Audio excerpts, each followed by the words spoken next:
આજની મારી રેસીપી તમને ગમી હોય તો સબસ્ક્રાઈબ કરવાનું ભૂલશો નહીં. હાલો, જય શ્રી કૃષ્ણ. મારા કિચનમાં આપણું હાર્દિક સ્વાગત છે. આજે આપણે બનાવીશું સૂજીના ગુલાબ જાંબુ. એમાં આપણે ઉમેરીશું 1 ચમચી ઘી. ઘી મેલ્ટ થાય એટલે ઉમેરીશું આપણે 1 વાટકો રવો. આપણે ઝીણો હોય એ લીધેલો છે. 1 વાટકો રવો, 1 વાટકો ખાંડ અને 1.5 વાટકો દૂધ. આપણે એનું માપ એવી રીતે લેશું. આપણે ઉમેરીશું હવે 1.5 વાટકો દૂધ.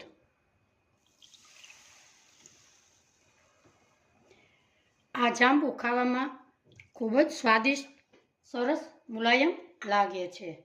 હવે આપણે એને મેલ્ટ થવા દેશું. સતત આવી રીતે હલાવતા રહેશું.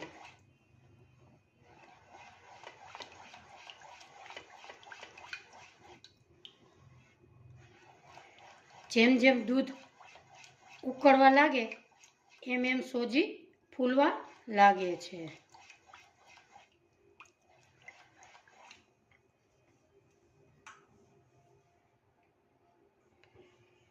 આપણું સૂજી એકદમ ઘટ થવા માંડ્યું છે.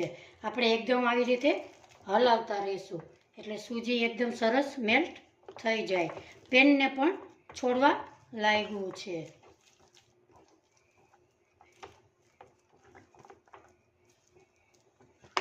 આવી રીતે આપણે 2 મિનિટ સતત હલાવતા રહીશું.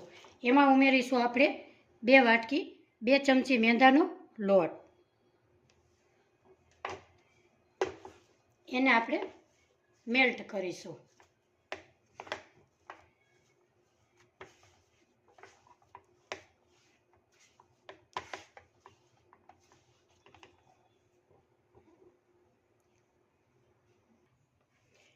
તમને એમ લાગે કે હજી એકદમ કઠણ છે તો 2 ચમચી તમે દૂધ ઉમેરી શકો છો.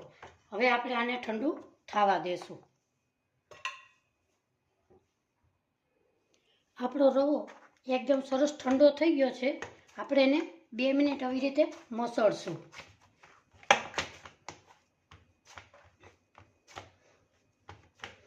બે મિનિટ મસળાઈ જાય એટલે તમે આવી રીતે ગોળ ગોળ રાઉન્ડ શેપ આપીશું.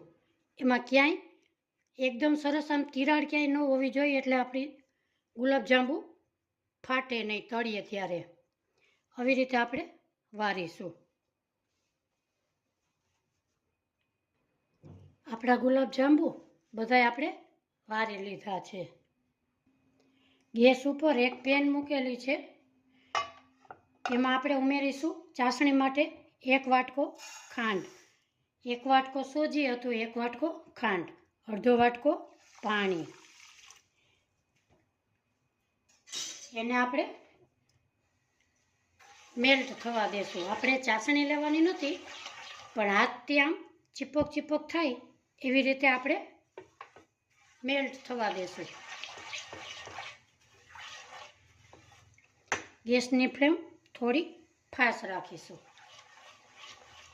આવી રીતે સતત હલાવતા રહેશું.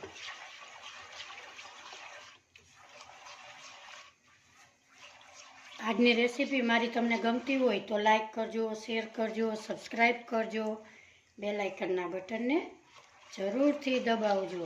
મારી નવી રેસીપીના નોટિફિકેશન તમને મળતા રહે. અહીંયા આપણી ખાંડ અડધી મેલ્ટ થઈ ગઈ છે. હજી મેલ્ટ થવા દેશું. આપણી ખાંડ એકદમ મેલ્ટ થઈ ગઈ છે અને આમ એકદમ ચીપક થાય છે. હવે આપણે ગેસ બંધ કરીશું. એમાં નાખીશું એલચીનો પાવડર 1 ચમચી. હવે એને આપણે આવી રીતે મેલ્ટ કરી દઈશું. આપણે તળવા માટે એક પેનમાં તેલ મૂકેલું છે. આપણું તેલ ગરમ થઈ ગયું છે. ફાસ્ટ ગેસે જ આપણે તળીશું. પછી 2 મિનિટ પછી થોડો ધીમો પાડીશું. એટલે આપણા ગુલાબજાંબુ કાચા ન રહે. આવી રીતે આપણે ગેસ ધીમો કર્યો છે હવે, અને તળીશું. આ ગુલાબજાંબુ ખાવામાં એકદમ સરસ સોફ્ટ સરસ બને છે.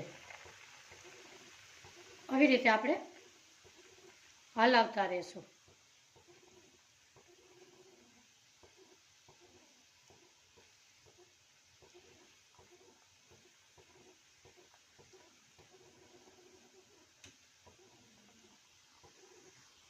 આપણા જાંબુ ગોલ્ડન બ્રાઉન થઈ ગયા છે.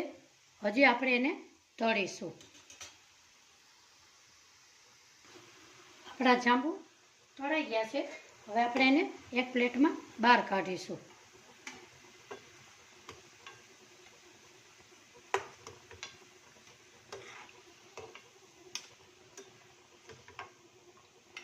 હવે ગેસ થોડોક ફાસ્ટ કરીશું, અને એમાં આપણે બીજા છે એ ઉમેરીશું.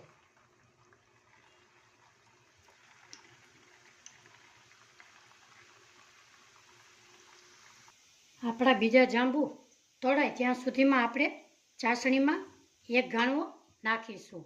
એને આપણે આવી રીતે હલાવીશું.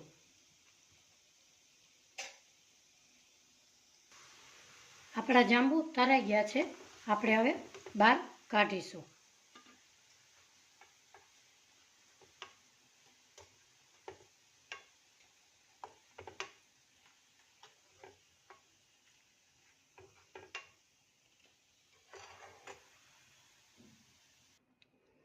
હવે આપણે બધા જાંબુ ચાસણીમાં નાખી દેશું.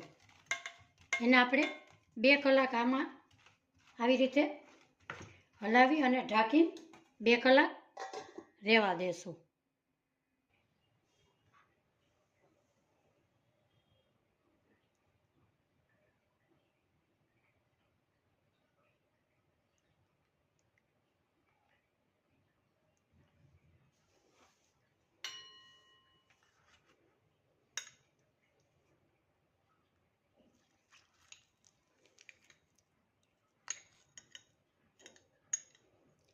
આજની રેસીપી મારી કેવી લાગી કોમેન્ટ બોક્સમાં જરૂરથી જણાવજો.